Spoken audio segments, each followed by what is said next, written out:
तुझी माझी यारी भाग 36. तर मित्र आणि मैत्रिणींनो, तुम्ही जर आमच्या चॅनलवर नवीन असाल तर चॅनलला सबस्क्राईब करा आणि बेल आयकन प्रेस करा. तर तुम्हाला या भागापासून काही नवीन कॅरेक्टर पाहायला मिळतील. मागील भागात आयशा ऋतिकला काय झालं म्हणून विचारते. तो तर सावी आणि मिहिरला पाहत होता, पण ह्यावेळी ते तिथं नव्हते. ऋतिक बोलतो, हा एक स्वप्न होता. हे दोघं कुठं गेले? ते खरंच लग्न करायला तर गेले नाहीत. ऋतिकला तेच टेन्शन येत होते. तो आयशाला काहीच उत्तर न देता तिथून निघून जातो. तर आतापासून पुढे रात्र झाली होती. आभा आणि ऋषी घरी पोहोचले होते. आभा आपल्या रूममध्ये जाऊन अभ्यास करत बसली होती. तिची एक्झाम जवळ आली होती. मला वाटलं आभा तुम्ही दोघे आज येणार नाहीत. सावी तिच्या रूममध्ये येत बोलते. मग आभा तिला सर्व सांगते जे ट्री हाऊसमध्ये घडलं. हे काय, तू बुक घेऊन बसली आहेस? आय मीन तू स्टडी करत आहेस? सावीला आभाजवळ एक बुक दिसताच ती विचारते. आभा तिला घुरत बोलते, आपली एक्झाम जवळ आली आहे. You know that? काय इतक्या लवकर? CTR मला तर काहीच येत नाही, सावी म्हणाली. कसं काय येईल? थोडा क्लासमध्ये लक्ष असेल तरच ना, आभा म्हणाले. तू आहे ना, तर मला काही टेन्शन नाही. एक्झाम जवळ असो वा नसो, मला माहीत आहे तू नेहमीप्रमाणे माझी मदत करशील, सावी म्हणाली. आभाचा हात ती पकडत बोलते. सावी, तू कधीतरी सिरियस हो ना ग. प्रत्येक वेळी असं नाही होऊ शकत. आपली कॉलेज बदलली आहे, तर प्रत्येक गोष्टी इथे वेगळे आहेत. सर्व कॉलेजचे वेगवेगळे रूल असतात. ह्यावेळी मी तुला हेल्प नाही करू शकत, आभा म्हणाले. हे ऐकून सावीचा चेहराच पडतो. ती सॅड होऊन तिथून जातच असते, पण आभा तिला आवाज देऊन थांबवते. सावी मागे पलटून बोलते, काय? पण आभा तिला मिहिरबद्दल विचारते. तिला वाटलं मी नाराज झाली म्हणून आभा तयार झाली असेल मला मदत करायला, असं तिला वाटते. ह्यासाठी थांबवली तू मला? तो ठीक आहे, त्याला काहीच प्रॉब्लेम नाही. तो तुझ्यासाठी खूप खुश आहे की तू ऋषीला लाईक करते, सावी म्हणाली. आभा हे ऐकून स्माईल करते. पण आभा तू सांगितली का ऋषीला की तू त्याला लाईक करते म्हणून, सावी म्हणाली. ते तर राहूनच गेलं सांगायचं, आभा आपली बुक बंद करत म्हणाले. ती विसरून गेली होती की तिला ऋषीच्या कन्फेशनचा उत्तर द्यायचे आहे. तू जा आभा आत्ताच आणि सांग त्याला, नाहीतर खूप वेळ होईल, सावी म्हणाली. काय ह्यावेळी? तो तर झोपला असेल. नाही नाही, आता नाही जात मी त्याच्याकडे, आभा म्हणाले. तेवढ्यात आभाच्या फोनवर मेसेज येतो. आभा बघते. तिला थोडं वेगळंच वाटते. सावी विचारते, तू अशी का बघते फोनमध्ये? काय झालं तुला? असं म्हणून सावी तिचा फोन पकडते. Blank message? पण हा कोण असेल, सावी म्हणाली. आभा थोडी घाबरते. मला नाही माहीत. असेल तुझा कोणी चाहनेवाला, सावी मजाकमध्ये बोलते. परंतु आबाला हे ऐकून थोडी भीती वाटते. तिला वाटते की हा तोच आहे जो तिला कधी कधी अननोन नंबरवरून मेसेज करत असायचा. आभा, तुला काय झालं? तू इतकी का घाबरते? मी तर तुझी थोडी मजाक करत आहे, सावी म्हणाली.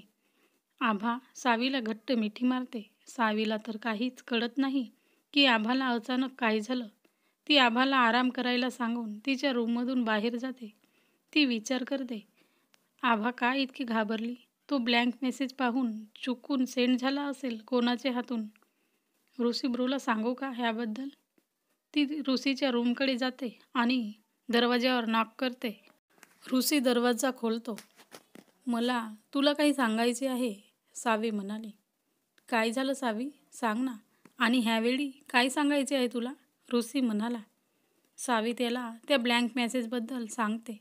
ऋषी सरळ आभाच्या रूममध्ये जातो. तो बघतो की आभा तर झोपली आहे. त्याला थोडं बरं वाटते. तो सावीजवळ येते आणि बोलते, सावी, मी आभाच्या जवळ नसेल तर तू तिच्यासोबत राहा. तिला अजिबात एकटी सोडू नको. ओके ब्रो, पण तू मला सांग की असं काय झालं आहे? तू इतका का वरीड आहेस? तू खूप टेन्शनमध्ये दिसतोस मला. मी तुला त्या ब्लँक मेसेजबद्दल सांगून गलती तर नाही केली, सावी म्हणाली. ऋषी थोडा विचार करतो आणि मग सावीला सर्व सांगतो. ते ऐकून सावीही आबासाठी थोडी घाबरते. आबासोबत इतकं काही झालं आणि मी पागल आहे, जिला काहीच माहीत नाही. स्वतःला बेस्ट फ्रेंड समजते मी तिची. आबानेही मला काहीच सांगितलं नाही. एकटीच सहन करत गेली ती, सावी म्हणाली. सावी, मला माहीत आहे तुला आभाची चिंता आहे.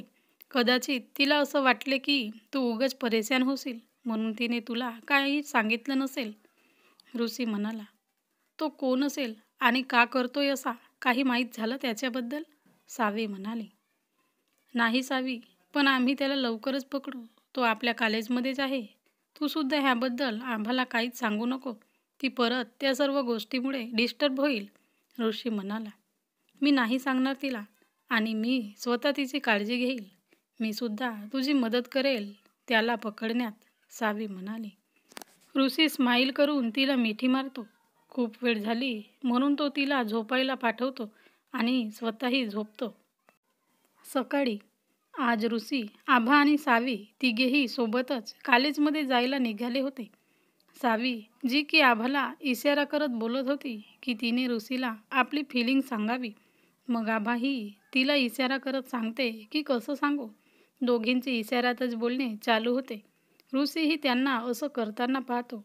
हे काय चाललंय जे तुम्ही दोघी कोडिंगमध्ये बोलत आहात? हे ऐकून सावी आणि आभा चूप होतात. ते काय आहे ना ब्रो, आभाला तुला काही सांगायचंय, सावी म्हणाली. सावीने हे म्हटलंच होतं की आभा तिच्याकडे रागाने बघते. ती हळूच सावीच्या कानात बोलते. तू माझी फ्रेंड नाही, दुश्मन आहेस, जे मला अशी फसवत आहेस. सावी हसते आणि बोलते. तू त्याला आपली फिलिंग सांगावे असे मला वाटते. हे बघ आभा, जर तू सांगितली नाहीस तर मी सांगेन त्याला. सावी, काय चाललंय? हे काय खुसूरफुसूर चालू आहे तुमचं? ऋषी म्हणाला.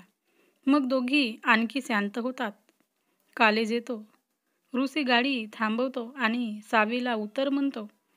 आता तरी सांग ना ग बाई, सावी गाडीतून उतरत असताना आभाला म्हणते. आभा तिथंच बसून होती कारण ऋषीने तिला थांबवले होते. तो हळूच तिच्या जवळ जातो. तुला काय बोलायचे आहे मला? काय म्हणत होती सावी? ऋषी म्हणाला. दोघंही खूप जवळ होते. आभा आपले डोळे बंद करते आणि मनातच बोलते. कमान आभा, आज तुला अजिबात नाही घाबरायचं, तू करू शकते. ती ऋषीला बोलते. मला तुझ्याशी काही बोलायचं आहे. ऋषी थोडा एक्सायटेड होत बोलतो. हां बोल ना आभा, मी ऐकत आहे. तो स्माईल करतो. ते मी तुला, आभा बोलणारच तोच ऋतिक येतो आणि ऋषीला आवाज देतो. ऋषी गडबडतो. तो आभापासून दूर होतो आणि गाडीचा दरवाजा खोलतो. ऋतिकला पाहून ऋषीचा मूड ऑफ होतो. तो रागाने ऋतिकला घूरतो.